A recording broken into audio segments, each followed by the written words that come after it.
வணக்கம். இன்றைக்கி தேர்ஸ்டே. நம்ம பார்த்துருக்கிறது பேங்க் நிஃப்டி. இன்றைக்கி பேங்க் நிஃப்டியோட மந்த்லி எக்ஸ்பைரி. நம்ம ஆல்ரெடி என்ட்ரி எடுத்தாச்சு. Around 9:45 candle. நம்மளோட டார்கெட் வந்து இன்றைக்கி டேவோட ஹையில் வச்சுருக்கோம். பார்ப்போம் அந்த ட்ரேட் எப்படி போகுதுன்னு. இன்றைக்கி கால் சைடு எடுக்கிறதுக்கு என்ன காரணம்னா, பேங்க் செக்டர் வைஸ் பார்த்தாலும் பேங்கிங் செக்டர் ஒரு நார்மலாக தான் இருக்குது. அந்தளவுக்கு புலிஸாக இல்லை. ஹெச்டிஎஃப்சி பேங்க் வந்து 0.5% டவுனில் தான் இருக்குது. இந்த ரிலையன்ஸ் வந்து ஒரு 1% கிட்ட நல்ல புலிஸாக இருக்குது.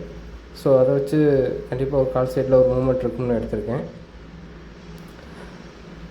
பார்ப்போம் அந்த ட்ரேட் எப்படி போகுதுன்னு பார்ப்போம்.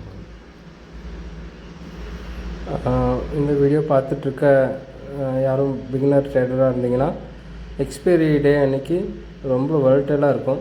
எந்த எக்ஸ்பைரினாலும் சரி, மந்த்லி எக்ஸ்பைரியாக இருக்கட்டும், வீக்லி எக்ஸ்பைரி, 2 டே அன்றைக்குமே கொஞ்சம் வாலட்டிலிட்டி அதிகமாக இருக்கும். அதனால் ஸ்டாப் லாஸை கரெக்டாக போட்டுட்டு ட்ரேட் பண்ணுங்கள்.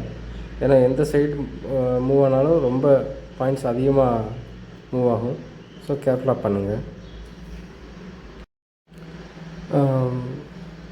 ஃபியர் அண்ட் க்ரீட் ரெண்டை பற்றியும் உங்கள்கிட்ட சொல்லணும்னு நினச்சிட்ருந்தேன்.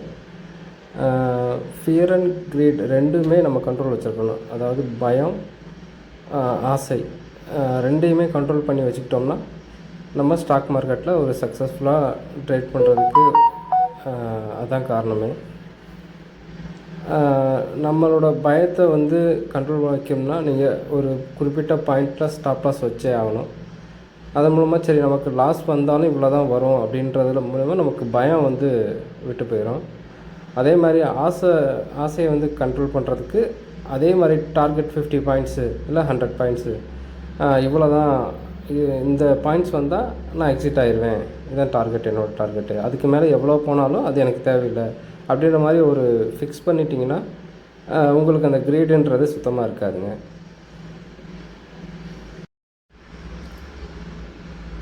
ஆல்மோஸ்ட் நம்ம டார்கெட் ஹிட் பண்ண போகிறோம். ஓகே, டார்கெட் ஹிட் ஆகிடுச்சுங்க. இதோட என்னோடய ட்ரேட் க்ளோஸ் பண்ணிக்கிறேன். நெக்ஸ்ட் அப்டேட் என்னென்னா, பாருங்கள், நம்ம டார்கெட் அச்சீவ் பண்ணதுக்கப்புறம் மார்க்கெட் என்ன மாதிரி மூவ் கொடுத்துச்சுன்னு ரெக்கார்ட் பண்ணேன். அதை பாருங்கள் எப்படி ஆயிருக்குன்னு. நம்ம டார்கெட் அச்சீவ் பண்ணதுக்கு முன்னாடி ஒரு 100 பாயிண்ட்ஸ்க்கு மேலேயே மூவ் ஆகிட்டு திருப்பி அங்கேருந்து மார்க்கெட்டு எப்படி ரிவர்ஸ் ஆகிருக்குன்னு பாருங்கள்.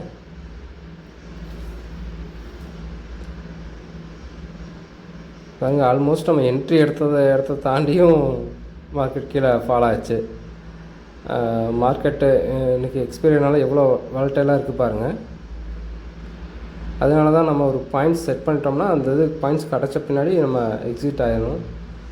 மார்க்கெட் நல்லா அப்பில் போகுது, மேலே போகுது அப்படின்னு சொல்லிவிட்டு நம்ம கண்டினியூ பண்ணோம்னா நம்ம லாஸ் பண்ணியிருப்போங்க. இது நம்ம இன்றைக்கி எடுத்த பொசிஷன். இன்றைக்கான ப்ராஃபிட் வந்து அரௌண்ட் 18,000.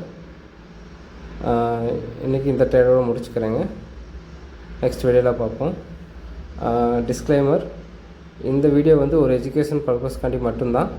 நீங்கள் ட்ரேடிங் சம்மந்தமாக எந்த ஒரு முடிவு எடுத்தாலும் உங்களோட ஃபினான்ஷியல் அட்வைசர்கிட்ட கேட்டுக்குங்க. தேங்க்யூ.